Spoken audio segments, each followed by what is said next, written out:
Welcome back, welcome back. Yes, I wanted to come back because I was reading some more stuff, or should I say some more valuable information in the Think and Grow Rich book.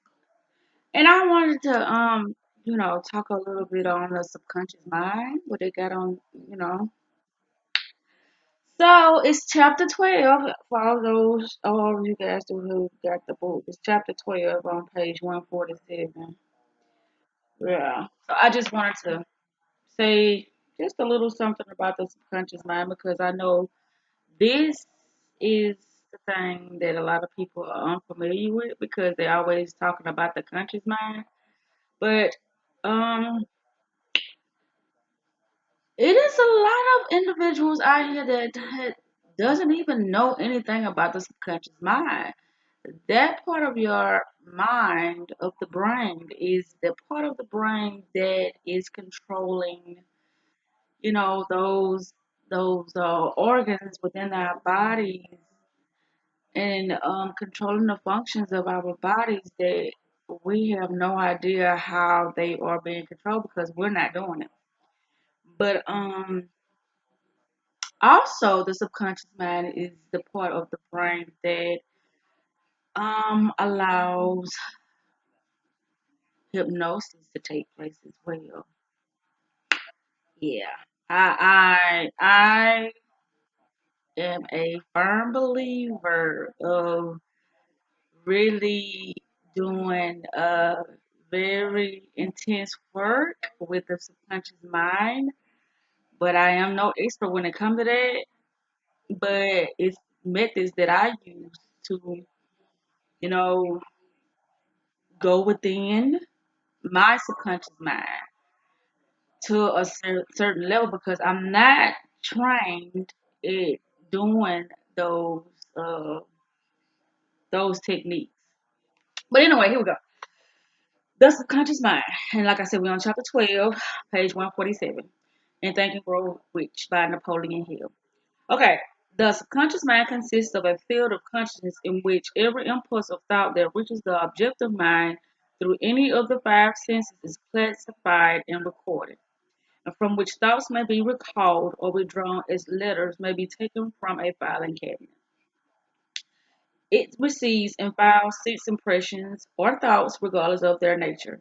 You may voluntarily plant in your subconscious mind any plan, thought, or purpose which you desire to translate into its physical or monetary equivalent. The subconscious acts first on the dominating desires which have been mixed with emotional feelings such as faith. Consider this in connection with the instructions given in the chapter on desire for taking the six steps there outlined, which we haven't got to yet, and the instructions given in the chapter on the building and execution of plans, and you will understand the importance of thought conveyed. The subconscious mind works day and night through a method or procedure unknown to man. The subconscious mind draws upon the forces of infinite intelligence for the power with which it voluntarily transmutes one's desires into their physical equivalent, making use always of the most practical media by which this end may be accomplished. You cannot entirely control your subconscious mind, but you can voluntarily hand over to it any plan, desire, or purpose which you wish transformed into concrete form. Read again instructions for using the subconscious mind in the chapter on auto suggestion. We haven't got that yet. There is plenty of evidence to support the belief that the subconscious mind is the connecting link between the infinite mind of man and the infinite intelligence. It is the mediary through which one may draw upon the forces of infinite intelligence at will. It alone contains the secret process by which mental impulses are modified and changed into their spiritual equivalent. It alone is the medium through which prayer may be transmitted to the source capable of answering prayer. The possibility of creative effort connected with the subconscious mind are stupendous and imponderable. They inspire one with awe. I never approach the decision of the subconscious mind without a feeling of littleness, and inferiority, due perhaps to the fact that man's entire stock of knowledge on this subject is so pitiful limited. The very fact that the subconscious mind is the medium of communication between the thinking mind of man and infinite intelligence is, of itself, a thought which almost paralyzes one's reason.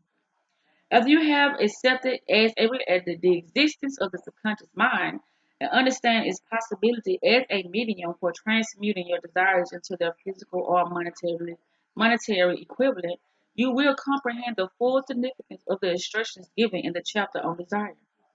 You also understand why you have been repeatedly admonished to make your desires clear and to reduce them to writing. You also understand the necessities of persistence in carrying out instructions. We just talked about the persistence that long ago. The 13 principles are the stimuli with which you acquire the ability to reach and to influence your subconscious mind. Do not become discouraged if you cannot do this upon the first attempt. Remember that the subconscious mind may be voluntary directed only through habit, under the directions given in the chapter on faith. You have not yet had time to master faith. Be patient, be persistent. A good many statement in the a good many statements in the chapter on faith and auto suggestion will be repeated here for the benefit of your subconscious mind. Remember, your subconscious mind functions voluntarily whether you make any effort to influence it or not. This naturally suggests to you that thoughts of fear and poverty and all negative thoughts serve as stimuli to your subconscious mind.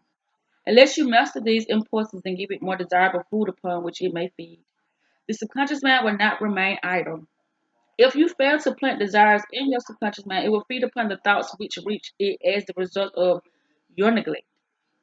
We have already explained that through impulses, both negative and positive, are reaching the subconscious mind continuously from the four sources which were mentioned in the chapter on sex transmutation. Ooh, that's going to be an interesting topic. For the present, it is sufficient if you remember that you are living daily in the midst of all manner of thought impulses which are reaching your subconscious mind without your knowledge. Some of these impulses are negative, some are positive. You are now engaged in trying to help shut off the flow of negative impulses and to aid involuntary influencing your subconscious mind through positive impulses of desire. When you achieve this, you will possess the key which unlocks the doors to your subconscious mind. Moreover, you will control that door so completely that no undesirable thought may influence your subconscious mind. Everything which man creates begins in the form of a thought impulse. Man can create nothing which he does not first conceive in thought. Through the aid of the imagination, thought impulses may be assembled into plans. The imagination, when under control, may be used for the creation of plans or purposes that lead to success in one's chosen occupation. All thought impulses intended for transmutation to their physical equivalent, voluntarily planted in the subconscious mind, must pass through the imagination and be mixed with faith. The mixing of faith with a plan or purpose intends for submission to the subconscious mind may be done only through the imagination. From these statements, you will readily observe the voluntary use of the subconscious mind calls for coordination and application of all the principles. Ella Wheeler Wilcox gave evidence of her understanding of the power of the subconscious mind when she wrote, "You never can tell what a thought would do, and bringing you ha- hmm, you can never tell what a thought would do in bringing you hate or love. For thoughts are the things, and their eerie wings are swifter than carrier doves. Hmm. They follow the law of the universe. Each thing creates its kind, and they speed or the tracks to bring you back. Whatever went out from your mind." And I'm gonna stop right there.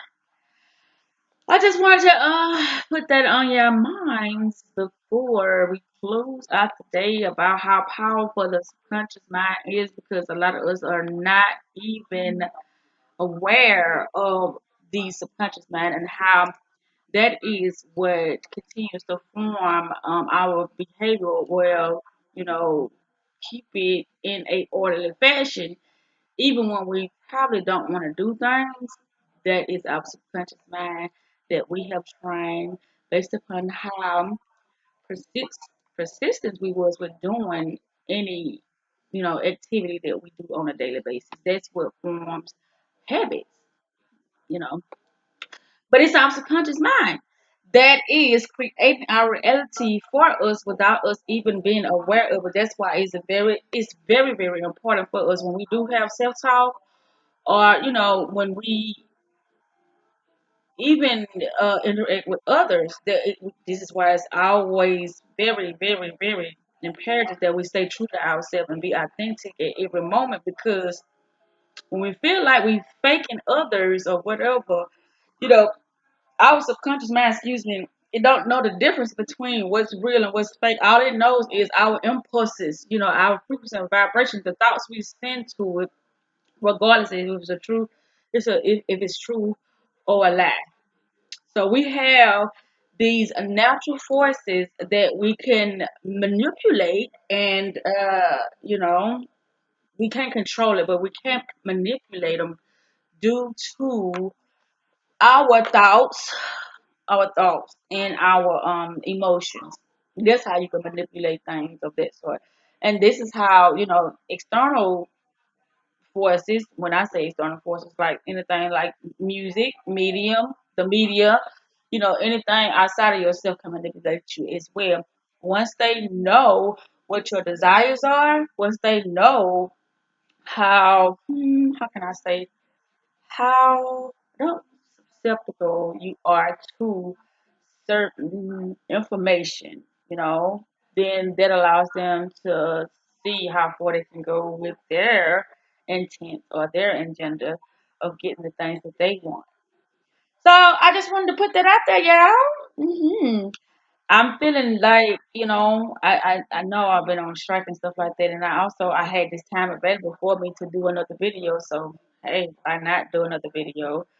The more information that goes out, I feel like the more it can help people understand how things are being created amongst the world, amongst humanity in general, period.